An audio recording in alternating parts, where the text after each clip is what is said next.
দুনিয়া তাদের গায়ে লাগতো না।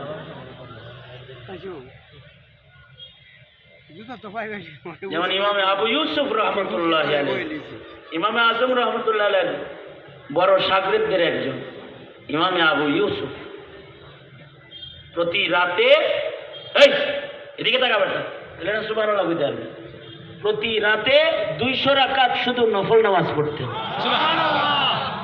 আমি আবার বলি, ইমাম আবু ইউসুফ রহমতুল্লাহ আলাইহি প্রতি রাতে 200 রাকাত নফল নামাজ পড়তেন। 200 রাকাত, কোনো কাম ছিল না ওনার, এর লেগে খালি নামাজ পড়ছে, কাম ছিল না তো। ছাত্র পড়াইছে, ইমামের দায়িত্ব পালন করছে, কাজিউল কুযাত ছিলেন চিফ জাস্টিস, প্রধান বিচারপতি, হারুনুর রশিদের প্রধান বিচারপতি। প্রধান বিচারপতি হওয়ার পরেও কি বিচারপতি মানিকের মতো বিচারপতি মনে করছো না? হ্যাঁ, সরকারের 5টা গোলাম বিচারপতি না, কিছু বিচারপতি হয় সরকারের গোলাম বিচারপতি, ওরা আইনের বিচার করে না, ওরা সরকারের স্বার্থের বিচার করে।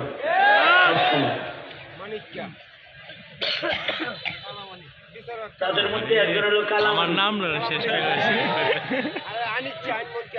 কি হইছে, ক্ষমতা যখন গেছে বিচারপতির মসনদের আরাম না, কলা পাতায় শুয়েও শান্তি নেই। কি পাতায়? কলা পাতা। কিন্তু ইমাম আবু ইউসুফ রহমতুল্লাহ আলাইহি উনি চিফ জাস্টিস ছিলেন, ওনার বিচারের চেয়ারকে হারুনুর রশিদও ভয় পাইত। হারুনুর রশিদ খলিফাতুল মুসলিমিন ভয় পাইত।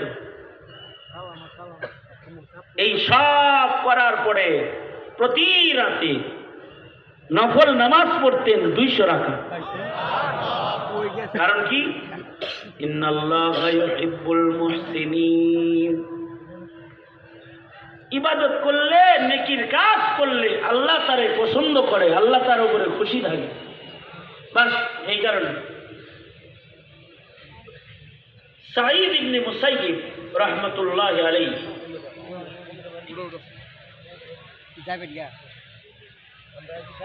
40 বার হজ্জে বাইতুল্লাহ করছেন। এই সুবহানাল্লাহ বলার লেগে রেডি হয়ে আমার দিকে সাঈদ ইবনে মুসাইয়িব 40 বার হজ্জে বাইতুল্লাহ করছেন, 40 বছর লাগাতার তাকবীর উলার সাথে নামাজ পড়ছেন, আস্তে আস্তে সুবহানাল্লাহ দিদি পরে করেন, এবং 40 বছর আযান হওয়ার আগে মসজিদে ঢুকছেন 5 বেলা।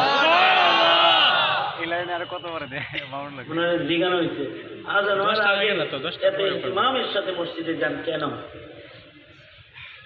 আযান হইল আল্লাহর দিকে ডাকাডাকি করা। আমি আল্লাহর গোলাম, আল্লাহর ঘরে যদি আমারে দেখতে নেয় হাসরে শরম না? হাসরের মাঝে শরম না এটা? এই জন্যে 40 বছর আযান হওয়ার আগে মসজিদে ঢুকছে।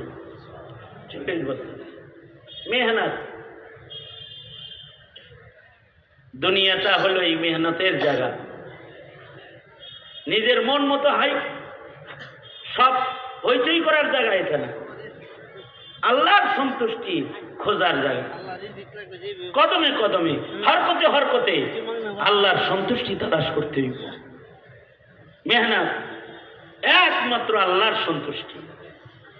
নেকির কাজ করতে হইব, ওয়াজ শুনতে হইব আল্লাহরে খুশি করার জন্য।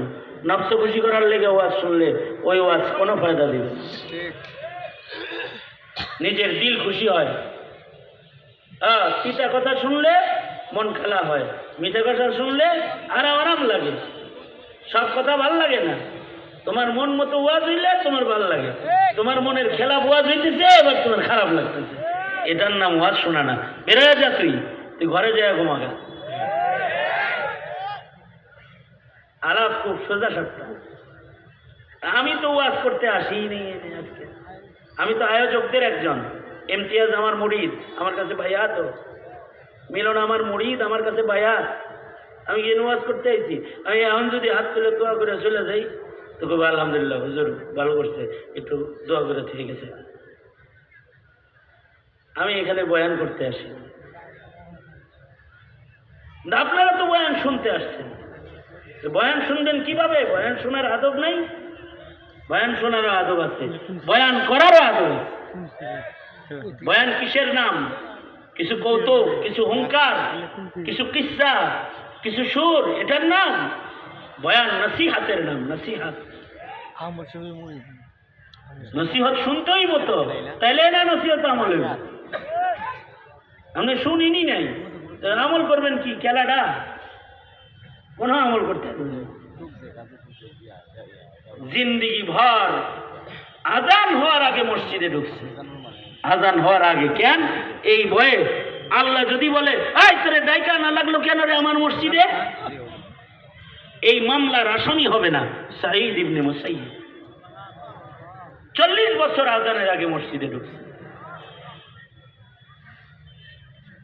কারণ ইন্নাল্লাহা ইউহিব্বুল মুহসিনিন, নেকির কাজে যারা মেহনত করে আল্লাহ তাদেরকে ভালোবাসে, আল্লাহ তাদের উপরে খুশি হয়ে যায়, আল্লাহ তাদের উপরে রাজি হয়ে যায়।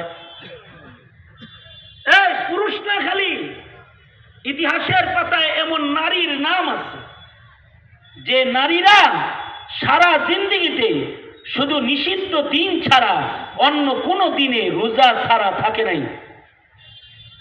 মাসিকের হালতে রোজা থাকা যায় না, তাই থাকতো না।